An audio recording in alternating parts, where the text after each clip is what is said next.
Bonjour les élèves de deuxième année du bac, option français, sciences physiques, sciences maths et SVT.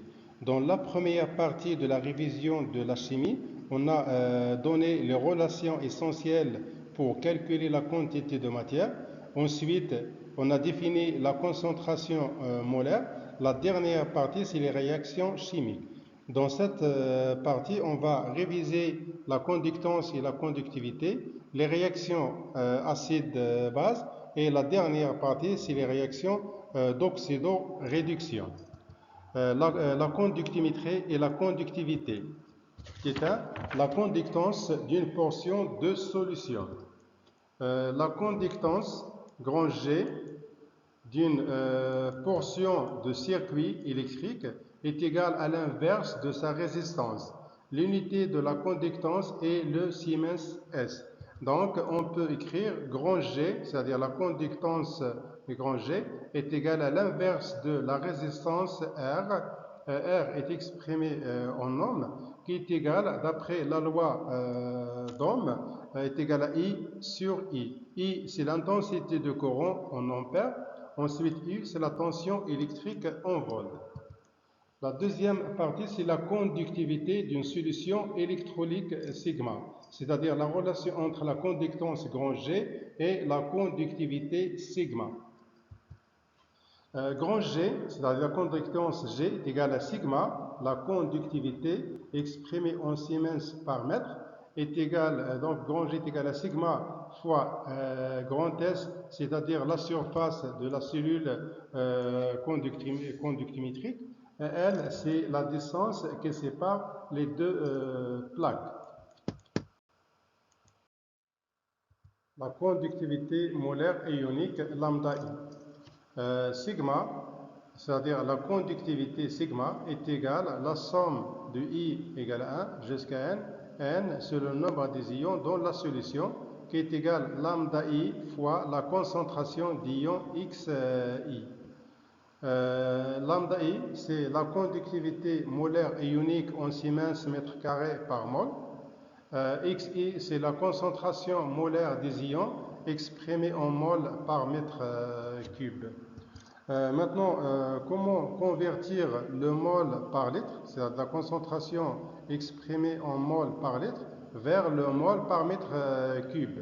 Donc, mol par litre, il faut multiplier la valeur de la concentration par 10 à la puissance 3 pour obtenir l'expression de la concentration en mol par mètre cube. Mais l'inverse, c'est-à-dire le mol par mètre cube vers le mol par litre, il faut multiplier par 10 à la puissance moins 3. Dans ce tableau, je vous donne des exemples des valeurs de lambda I, c'est-à-dire la conductivité molaire et ionique. Par exemple, l'ion H3+, la valeur de lambda c'est 35 10 à la puissance moins 3. Ion K+, la valeur de lambda 7,35 10 à la puissance moins 3. Na+, 5 10 à la puissance moins 3. HO-, 24 10 à la puissance moins 3. Et moins 7,7 10 à la puissance moins 3. Cl-, 7,63 fois 10 à la puissance moins 3. Exemple. On va voir l'expression de la conductivité de quelques solutions. La première solution, c'est KCl. KCl donne des ions K+, plus Cl-. Alors, l'expression de sigma est égale lambda K+, fois la concentration K+, plus lambda Cl-, fois la concentration Cl-. La deuxième solution, c'est KOH. Les ions sont K+, plus OH-. Alors, l'expression de sigma est égale lambda K+, fois la concentration K+, plus lambda OH- fois la concentration des ions OH-. La troisième solution, c'est NaCl. Les ions sont Na+, plus Cl-. Alors, l'expression de sa conductivité sigma est égale lambda Na+, fois Na+, plus lambda Cl-, fois la concentration Cl-. La deuxième partie, c'est les réactions acido-basiques. On va définir que ça veut dire un acide et une base. Un acide est une espèce chimique capable de libérer un ou plusieurs protons H+. Par exemple, l'acide AH libère des ions H+, donc on peut considérer H comme un acide. Exemple, HCl donne Cl- plus H+. On constate que l'espèce HCl a perdu un proton H+, donc HCl est un acide. Le deuxième cas, CH3COH se transforme en CH3CO- plus H+, alors CH3COH est un acide. Une base est une espèce chimique capable de capter un ou plusieurs protons H+. Donc, par exemple, la base B a capté un proton H+, pour se transformer en ion BH+. L'exemple d'une base, HO- plus H+, ça donne H2O.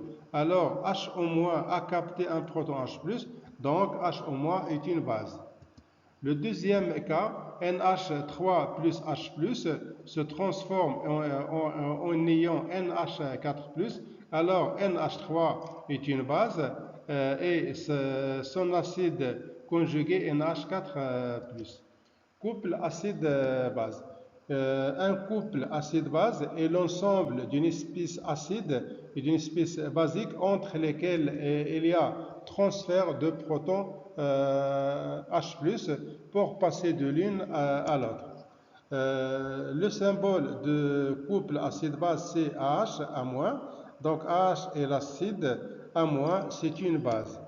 Le deuxième cas, c'est BH+ comme acide, B c'est la base. Exemple, H2O, HO-. Le deuxième cas, donc H2O peut se transformer en ion HO- plus H+. La dernière partie, c'est les réactions d'oxydoréduction. L'oxydant est le réducteur. Un oxydant, OX, est une espèce chimique pouvant capter un ou plusieurs électrons. Donc OX plus N électrons, ça donne RED. Petit n est le nombre d'électrons captés par l'oxydant. Un réducteur RID est une espèce chimique pouvant donner un ou plusieurs électrons. RED se transforme en OX plus N électrons. L'oxydation, une oxydation est une perte d'électrons, c'est-à-dire le RED donne OX plus N électrons. Une réduction est un gain d'électrons. Alors OX plus N électrons, ça donne RED. Couple d'oxydoréduction. Deux espèces chimiques qui se transforment l'une en l'autre par gain ou perte d'électrons sont dites conjuguées et forment un couple noté OX sur RED. À chaque couple est associée une demi-réaction, c'est-à-dire OX plus N électrons, ça donne RED. Exemple, Fe3 plus Fe2 plus.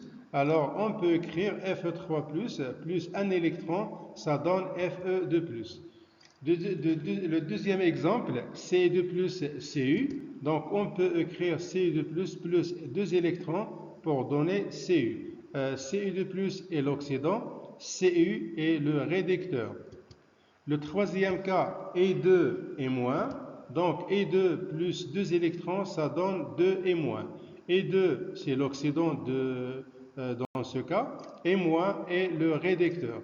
Le dernier cas, Zn de plus sur Zn, donc Zn de plus des électrons, ça donne Zn.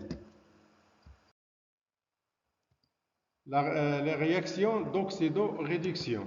Une réaction d'oxydoréduction correspond à un transfert d'électrons de l'oxydant OX1 d'un couple OX1 RED1 au réducteur RED2 d'un autre couple OX2 RED2.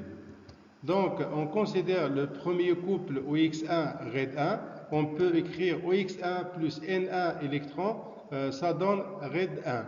N1, c'est le nombre d'électrons captés par OX1.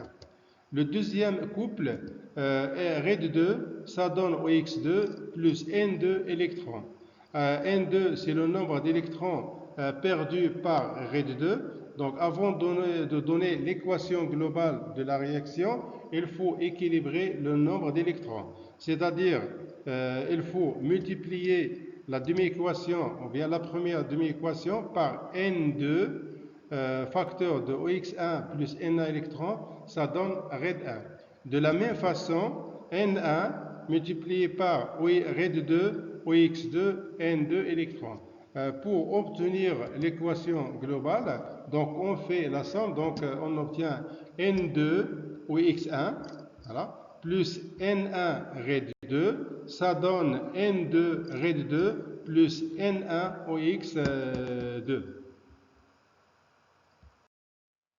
Exemple, Cu2 sur Cu. Donc Cu2 plus 2 électrons, ça donne Cu.